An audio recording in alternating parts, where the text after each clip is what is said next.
Video کو like کر کے آگے شیئر ضرور کر دینا۔ سمندر کے پانی کے آپس کے قطروں میں محبت کا رشتہ ہوتا ہے، اس سے زیادہ مضبوط رشتہ ماں باپ اور اولاد کا ہوا کرتا ہے۔ کلیوں میں اور تتلیوں میں جو رشتہ ہوتا ہے اس سے زیادہ محبت کا رشتہ اولاد اور ماں باپ کے درمیان ہوا کرتا ہے۔ سورج اور اس کی کرنوں کے اندر جو رشتہ ہے اس سے زیادہ مضبوط رشتہ اولاد اور ماں باپ کے اندر ہوا کرتا ہے۔ میرے آقا صلی اللہ علیہ وسلم کی کنیزوں بلبل اور پھول کا جو رشتہ ہوتا ہے اس سے زیادہ رشتہ مضبوط اور محبت والا اولاد اور ماں باپ کے درمیان ہوا کرتا ہے۔ پھول کو بلبل سے جدا تو کیا جا سکتا ہے، پانی کو پانی سے جدا تو کیا جا سکتا ہے، سورج کو کرنوں سے جدا تو کیا جا سکتا ہے، حالانکہ یہ ممکنات میں سے نہیں ہے۔ تتلیوں کو کلیوں سے جدا تو کیا جا سکتا ہے، پھول سے خوشبو کو الگ تو کیا جا سکتا ہے، حالانکہ یہ ممکنات میں سے نہیں ہے۔ اللہ اکبر۔ لیکن ماں باپ کا سے اولاد کا رشتہ کبھی بھی کسی حال میں توڑا نہیں جا سکتا۔ ایک انسان سب سے رشتے توڑ سکتا ہے لیکن اپنے ماں باپ سے رشتہ نہیں توڑ سکتا۔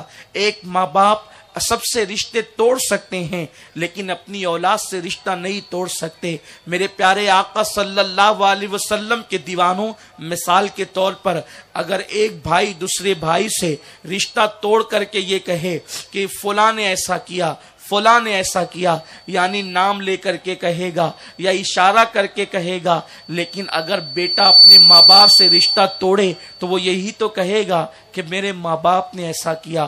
آپ غور فرمائیں، ماں باپ سے رشتہ ٹوٹ نہیں سکتا، اور ماں باپ میں سب سے زیادہ مضبوط رشتہ اولاد سے، ماں کا اولاد سے ہوا کرتا ہے۔ ایک ماں کو اللہ نے جتنی ممتا سے نوازا ہے، جتنی محبت سے نوازا ہے، اولاد کے حوالے سے کائنات کے اندر خونی رشتے کے اعتبار سے اللہ نے کسی کو اتنی محبت اور الفت سے نہیں نوازا۔ ایک ماں اپنی اولاد سے کس قدر پیار کرتی ہے، صرف ایک بات عرض کر کے آگے بڑھنا چاہتا ہوں تاکہ پتہ چلے ماں کی ممتا کا عالم کیا ہے، ماں کی محبتوں کا عالم کیا ہے۔ سیدنا امام اعظم کے حوالے سے بھی اور سیدنا فاروق اعظم کے حوالے سے بھی یہ بات بیان کی جاتی ہے۔ امام اعظم ابو حنیفہ رضی اللہ تعالیٰ عنہ کے دور میں ایک بانجھ عورت نے ایک عورت کا بچہ چرا لیا۔ جیسے بچے کی ولادت ہوئی اس نے دائی کو بہلایا پھسلایا، دائی نے بتایا کہ فلاں گھر میں بچے کی پیدائش ہونے والی ہے، اور اللہ اکبر، بچے کی پیدائش کے بہانے دائی نے اس عورت کو اپنے گھر بلایا اور اس کو بھی گھر بلایا۔ جیسے ہی بچے کی پیدائش ہوئی اسی وقت جو ہے وہ بانجھ عورت اس عورت کا بچہ چرا لیتی ہے اور لے کر کے جانے لگی، تو جو بچے کی حقیقی ماں تھی اس نے کہا کہ یہ بچہ میرا ہے۔ جو عورت نے بچہ چرایا تھا وہ کہتی ہے بچہ میرا ہے، یہ کہتی ہے میرا ہے، یہ کہتی ہے میرا ہے۔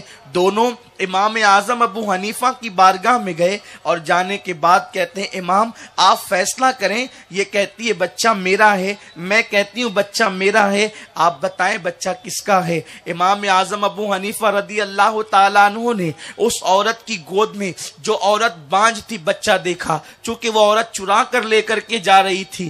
آپ نے جس کی گود میں بچہ نہ تھا اور جو حقیقی ماں تھی اس سے پوچھا بتا بچہ تیرا ہے، اس کا تیرے پاس ثبوت کیا ہے؟ اس نے کہا دائی کے سوا کوئی ثبوت نہیں۔ اس کے بعد دوسری سے پوچھا یہ بتا کہ بچہ تیرا ہے، اس کا تیرے پاس ثبوت کیا ہے؟ اس نے کہا دائی کے سوا کوئی ثبوت نہیں۔ اس طریقے سے معاملہ جب پھنسا آپ نے فرمایا بچہ مجھے دو، میرے پاس بچہ دو۔ اور اس کے بعد جب انہوں نے بچہ امام اعظم کو سونپا تو امام اعظم نے بچے کو نیچے رکھا، اور نیچے رکھنے کے بعد تلوار منگائی، اور تلوار جیسے ہی آپ کے ہاتھ میں آئی، جو بانجھ عورت بچہ چرا کر کے لے جا رہی تھی اس کے ماتھے پر تو کوئی شکن نہ آیا، اس پر تو کوئی اثر نہ ہوا، لیکن جو حقیقی ماں تھی اس کی آنکھوں میں گویا خون اتر آیا ہو، اس کے پیروں کے نیچے سے گویا کہ زمین کھسک رہی ہو، اور اس کے چہرے پہ ایک رنگ रंग आता है और दूसरा रंग जाता है, लोग भी देख रहे हैं। इमाम आजम अबू हनीफा भी मुलाहिजा फरमा रहे हैं। इमाम से उस औरत ने पूछा जिसका बच्चा था, इमाम आपने तलवार मंगाई है, बच्चे को नीचे रख दिया है, आप क्या करेंगे? इमाम आजम अबू हनीफा ने फरमाया, न तेरे पास गवाह है न इसके पास गवाह है, दोनों बच्चे को मांग रहे हैं, बच्चा एक ही है, मैं दोनों को कैसे दे सकता हूं? इसलिए मैंने फैसला ये किया है कि मैं इस बच्चे के 2 टुकड़े कर दूंगा, आधा टुकड़ा इसको दे दूंगा, आधा टुकड़ा इसको दे दूंगा। जो हकीकी माँ थी वो हाथ जोड़कर कहती, इमाम मैं गवाही देती हूं, ये बच्चा मेरा नहीं है, ये बच्चा इसी को आप दे दें, लेकिन बच्चे को आप कत्ल न करें। इमाम आजम ने मुस्कुरा करके कहा, बच्चा तेरा ही हो सकता है। आप गौर फरमाएं, एक खातून अपनी गोद को बच्चे से खाली होता तो देख सकती है, लेकिन अपनी औलाद की तकलीफ गवारा नहीं कर सकती, अपनी औलाद की मुसीबत गवारा नहीं कर सकती, अपनी औलाद की मुश्किल गवारा नहीं कर सकती। माँ वो है जिसकी मोहब्बत में न कोई बनावट है, माँ वो है जिसकी ममता के अंदर कोई रियाकारी नहीं है। हर मोहब्बत के अंदर रियाकारी हो सकती है, हर मोहब्बत के अंदर मफाद हो सकता है, हर मोहब्बत के अंदर दिखावा हो सकता है, हर मोहब्बत के अंदर दुई हो सकती है। एक माँ बाप की मोहब्बत है जिसमें कोई बनावट नहीं, जिसमें कोई रियाकारी नहीं, जिसमें कोई दिखावा नहीं, उसमें इखलास ही इखलास होता है, उसके अंदर मामला खालिस हुआ करता है। लेकिन अल्लाह अकबर, एक माँ अपने बच्चे को सीने से लगाकर कभी मेरा चांद कहती है, कभी मेरा बेटा कहती है, कभी मेरा फूल कहती है, कभी मेरा राजा कहती है, कभी मेरा बादशाह कहती है। मुझे बताओ, एक माँ अपने बच्चे के लिए सब कुछ कुर्बान करती है। अगर बच्चा खिलौने मांग ले, माँ के अंदर ताकत न हो, फिर भी माँ अपने बच्चे को जैसे तैसे करके उसका मुतालबा पूरा करती है। बच्चा माँ से चाहे जो मांगे, माँ उसको देने की कोशिश करती है, उसकी झोली भरने की कोशिश करती है, उसके मुतालबात पूरा करने की कोशिश करती है। बच्चा रोता है तो माँ बेचैन हो जाती है, बच्चा रोता है तो माँ बेकरार हो जाती है। ऐ ममता की मारी माओ, आज मैं तुमसे एक सवाल करना चाहता हूं, इसलिए कि मेरा मुकम्मल बयान इस वक्त माओ के साथ है। जो माएं बन चुकी है उनके साथ भी है, जो मुस्तकबिल में माँ बनने वाली है उनके साथ भी है। आप मुझे बताएं, एक माँ अपनी औलाद के लिए सब कुछ ला करके देना पसंद करती है, औलाद के लिए हर गम पी करके औलाद को खुशी अता करती है। ए अपने बेटे को चांद कहने वालियों, ए अपने बेटे को बादशाह और राजा कहने वालियों, ए अपने बेटे को मेरा गुलाब और मेरा फूल कहने वालियों, ए अपने बेटे के लबों को चूमने वालियों, ए अपने बेटों के, अपनी औलाद की पेशानी को और उनके गलों को बोसा देने वाली मेरी बहनों, मुझे बताओ, अगर जीने के ऊपर तुम्हारे बच्चे को कोई खड़ा कर दे और बच्चा गिरने के करीब हो, अगर सास ने खड़ा किया तुम उससे लड़ने के लिए तैयार हो जाती हो, अगर शौहर ने लापरवाही की तुम उससे भिड़ने के लिए तैयार हो जाती हो, तुम अपनी औलाद को अकेले नहीं छोड़ती। मुझे बताओ, अगर तुम्हारी औलाद के बारे में कोई ये कहे कि इसको आग में डाल दे, मेरी बहन बता क्या तू आग में डालेगी? ऐ मेरी बहनों बताओ, जब तुम्हारी ममता इतनी मशहूर है, तुम्हारी मोहब्बत इतनी मशहूर है, अल्लाह अकबर, तुम अपनी औलाद के लिए हर गम पीती हो, हर तकलीफ बर्दाश्त करती हो, बताओ क्या तुम अपनी औलाद को मुश्किल में देख सकती हो? क्या अपनी औलाद को कांटों पर चलता देख सकती हो? क्या अपनी औलाद को आग में जलता देख सकती हो? एक माँ खुद को जलाकर अपनी औलाद को बचाने की कोशिश करती है, एक माँ खुद को कांटों पर चलाकर अपनी औलाद को नंगे पैर कांटों पर चलने से बचाती है। मुझे बताओ ऐ खातून जन्नत की कनीजों, जब तुम अपनी औलाद को दुनिया की आग में देखना गवारा नहीं कर सकती, जब तुम अपनी औलाद को कांटों पर चलता देखना गवारा नहीं कर सकती, जब तुम अपनी औलाद को मुसीबत और तकलीफ में दुनिया के अंदर देखना गवारा नहीं कर सकती, तुम अपनी औलाद की बेचैनी पर बेचैन हो जाती हो, अपनी औलाद की बेकरारी पर बेकरार हो जाती हो। मेरी बहनों मुझे बताओ, तुम अपनी औलाद को जहन्नम का ईंधन कैसे बना रही हो? तुम अपनी औलाद को जहन्नम की आग की तरफ कैसे ढकेल रही हो, तुम अपनी औलाद को जहन्नम का ईंधन क्यों कर बना रही हो। आप कहेंगी हमने किस तरीके से अपनी औलाद को जहन्नम का ईंधन बनाया। याद रखे मेरी बहन,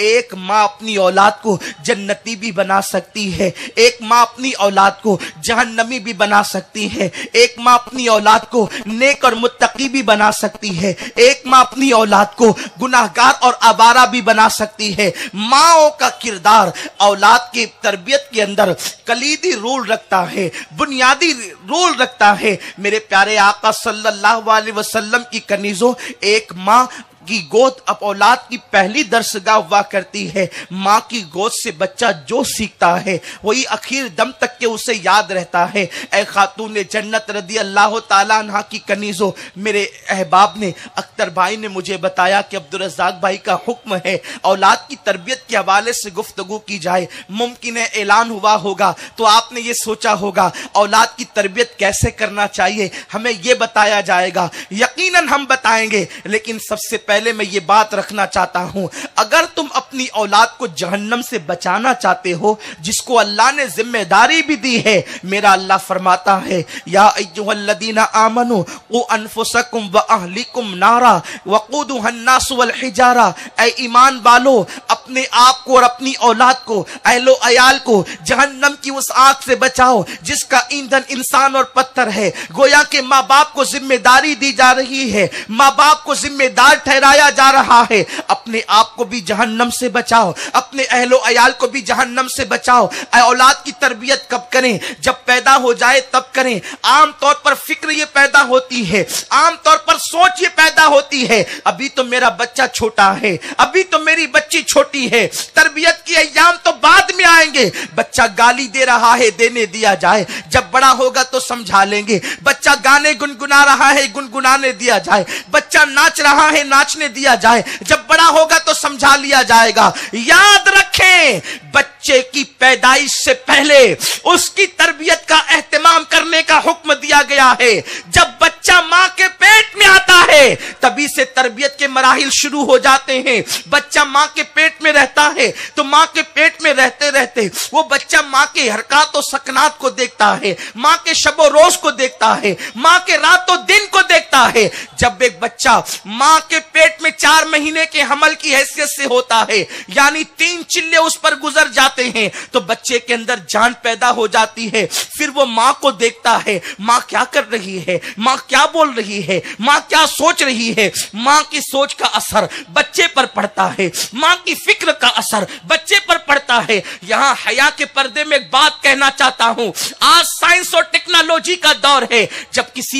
जब किसी औरत के शिकम के अंदर हमल रहता है तो डॉक्टर ये मशवरा देता है इसको टेंशन नहीं देना। क्यों टेंशन नहीं देना? इसलिए कि अगर टेंशन दोगे तो बच्चे के दिमाग पर इसका असर पड़ेगा। आप मुझे बताएं, आखिर मां का टेंशन बच्चे के दिमाग पर कैसे पड़ सकता है? लेकिन डॉक्टर कहता है तो आप मानते हैं, अगर बच्चे का पर मां के टेंशन का असर पड़ सकता है तो मां की सोच का असर नहीं पड़ सकता। बल्कि कभी कभी तो अगर किसी औरत के शिकम में बच्चा है और उसे सदमा दिया जाए तो वो बच्चा गिर भी जा सकता है, वो बच्चा हलाक भी हो सकता है। आप मुझे बताओ, बच्चा मां के दिमाग में तो नहीं रहता, बच्चा मां के पेट के अंदर रहता है, लेकिन अल्लाह ने ऐसे कनेक्शन जोड़ दिए हैं। मां की सोच का असर बच्चे पर, मां की फिक्र का असर बच्चे पर, मां के दिमाग का असर बच्चे पर, मां की गिज़ा का असर बच्चे पर, मां के बोल का असर बच्चे पर, मां की फिक्र का असर बच्चे पर, मां की गुनगुनाहट का असर बच्चे पर, मां की रातों का असर बच्चे पर, मां के दिन का असर बच्चे पर। गोया के एक एक लम्हे का असर बच्चा मां के पेट के अंदर कबूल करता है। मां को पता भी नहीं होता कि मेरा बच्चा मुझे देख रहा है, मेरी हरकत और सकनात को देख रहा है, मेरे शबो रोज को देख रहा है, मेरी फिक्र को देख रहा है। मेरे प्यारे आका सल्लल्लाहु अलैहि वसल्लम की कनीजों, जो तुम अय्याम हमल में सोचती हो वो सोच बच्चे के दिलो दिमाग में मुंतकिल होते हैं। जो फिक्र करती हो वो इफ्कार और नजरियात उसके दिलो दिमाग में मुंतकिल होते हैं। लाइक करके आगे शेयर जरूर कर देना। अल्लाह हाफिज।